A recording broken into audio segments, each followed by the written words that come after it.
You must free the mind. That is what Dr. King meant when he said free at last, so that we could touch each other and hold hands. You must free your mind, and the only way to do that is to read and to write. You must do both. And then arithmetic and communication will come very easily to you because the knowledge is in the books. It's not on television. It's not in the street. And I say to you, mothers, read to your children. Children, read to your mothers.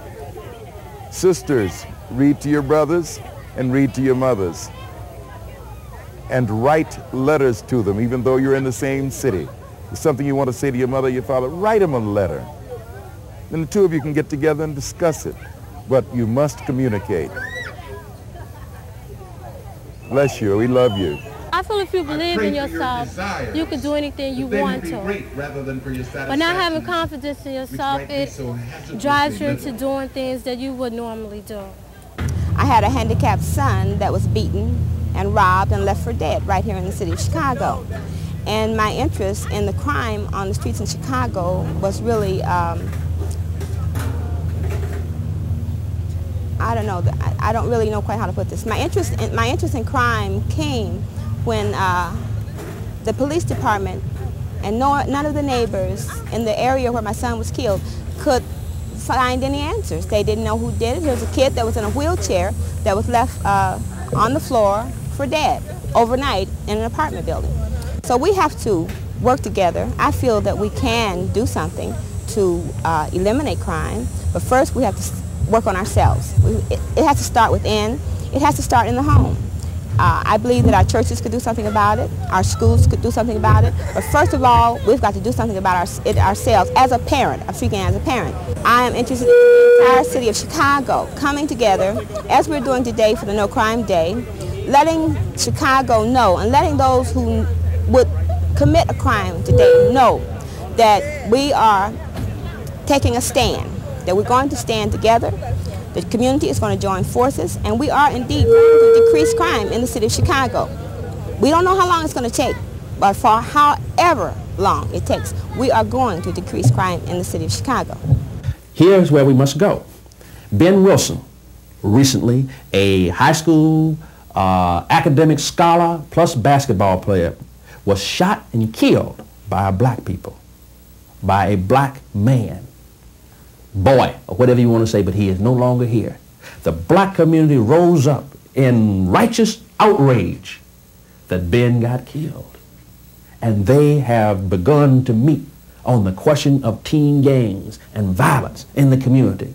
Much more so than ever before. Ben Wilson catalyzed what I perceive is a movement now on the part of black people to take seriously this whole question of violence upon the other, one upon the other. We've called upon the police department, we've called upon the state's attorney's office, we're calling upon the judges, the penal institutions, what have you. Look, no longer do you treat these black thugs with kid gloves. The black community ain't gonna stand for it. You follow me? We are not going to stand for a judge turning them loose. We're not going to stand for a state's attorney's office not to prosecute fully. We're not going to stand for the police department to give him a light charge. We are insisting that, look, on the issue of thugs, you got to lock them up. Now, on the same side of the other coin, what about the youngster who has no alternative? He has no father at home. We've got to strengthen the extended family. We've got to strengthen the social service agencies where you've got boys clubs and Boy Scout troops and all kinds of other things that capture these young boys and help them to develop into manhood. I'm reminded of something that a friend of mine, Koran, once said. It's hard for a woman to raise a man.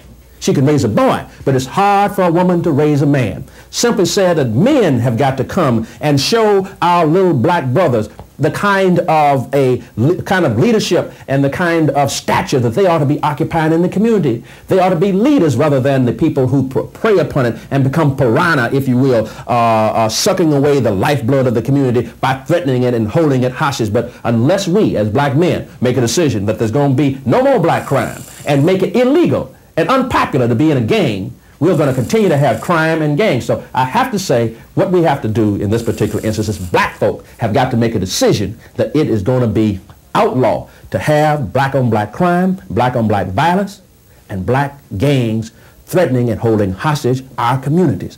One is a law and order, criminal justice approach. The other is a nurturing and cultivating approach. One is a soft approach. We need to bring the little boys in and help them. If they don't have fathers, we have to adopt them as big brothers, but help them to understand that there's another way. We've got to institute athletic programs in grammar school and in high school so that these youngsters can expend the energy and they can get pride and esteem out of something other than putting a gun in their pocket, going and threatening somebody. If they can learn to be athletes and work in athletic programs, if they can we have after-school programs where we can help them in remediation to matriculate grammar school as well as to advance and graduate through grammar school, matriculate high school, and advance and graduate through it, I think that we will begin to address the problem seriously. But it is not a single-listic approach. It is not a one-facet approach that you can use. You have to go at it many-faceted, but it has to be a comprehensive, sustained effort. It can't be, oh, we had a shooting today, so the community is going to come up in arms, and then tomorrow everybody goes back home and close their door. No, if we want to end black-on-black crime, black-on-black violence, it's going to take us a whole 2 generations coming out of high school, and that means it's 10 years. And we have to sign on to a 10-year struggle to end black-on-black crime, with each year escalating and adding to our programmatic initiatives in order to eradicate it. The problem is significant. It is a giant. But the solutions offered here by those who live with it, who study and understand it, who work with those who perpetuate it, the solutions they offer are possible only if we are serious. And just suppose we really are serious, not just those seen in this production, but all African Americans coming together from the inner limits of urban neglect to the outer limits of our commitment in love.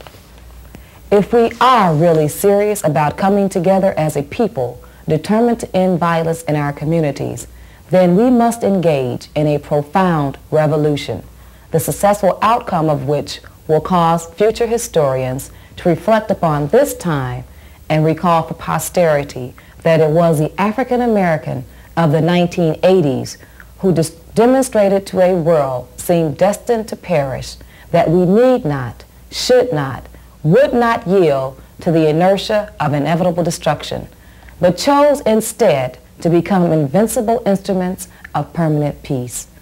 Yes, we must face the possible nightmare in order to realize the possible dream. We owe it to our children and to ourselves. Black America for too long has been separated.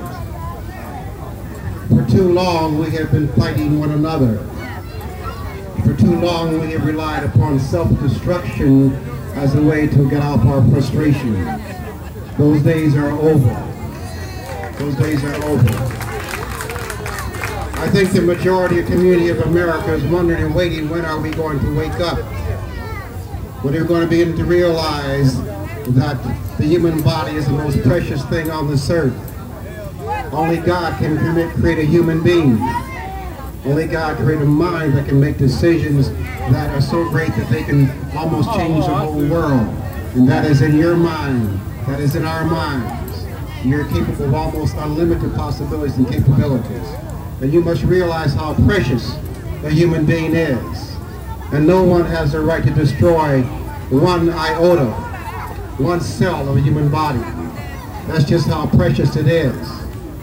And above all, the black community has been suffering since 1619.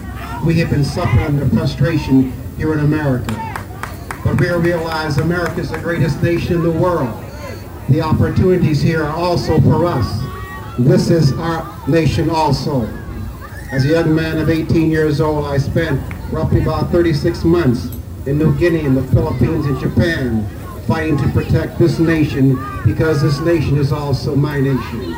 It's a nation that I want to see beautiful black men and women grow up and realize every opportunity that is there that's available in this nation also for them.